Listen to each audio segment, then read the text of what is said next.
સરહદી પંથકમાં અબોલ જીવો માટે સેવાના ભેખધારી તરીકે ગુંજતું એક એવું નામ એટલે શ્રવણ મણવર. ઉનાળાની શરૂઆત થતાની સાથે જ સરહદી રણ વિસ્તાર ધરાવતા એવા વાવ અને સુઈગામ વિસ્તારમાં ગરમીનો પારો સરેરાશ 40થી 45 ડિગ્રી વચ્ચે રહે છે. જ્યારે સરહદી વાવ સુઈગામ તાલુકાના કસ્ટમ રોડ પર આવેલા સુઈગામ, ભરડવા, અસારા, ચતરપુરા, લોધરાણી, તડાવ, કુંડાળિયા, માવસરી, રાધા, નેસડા જેવા વિસ્તારોમાં એપ્રિલથી ગરમીનો પારો 45 ડિગ્રીની હદ વટાવી દેતા આ વિસ્તારમાં ગરમી અને લૂનો પ્રકોપ વધી જતા અબોલ જીવોનું અસ્તિત્વ જોખમમાં આવી જાય છે, જેમાં પશુ પક્ષીઓ માટે પીવાનું પાણી એક ભારે સમસ્યા સર્જે છે.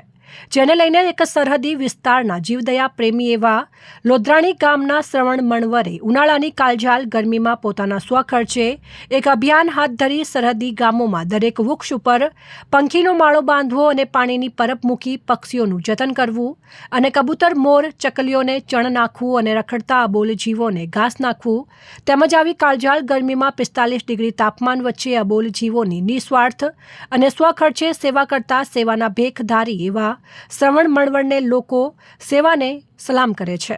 સેવા પરમો ધર્મ. જય અલગ ધણી.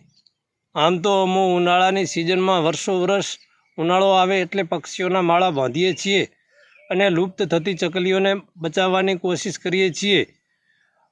હર વર્ષે છેલ્લા 5 વર્ષથી અમે આ મુહિમ ચલાવીએ છીએ. તો મીડિયાના માધ્યમથી અમે જણાવીએ છીએ કે આવો સૌ સાથે મળી અને પ્રકૃતિનું જતન કરીએ. જય અલગ ધણી.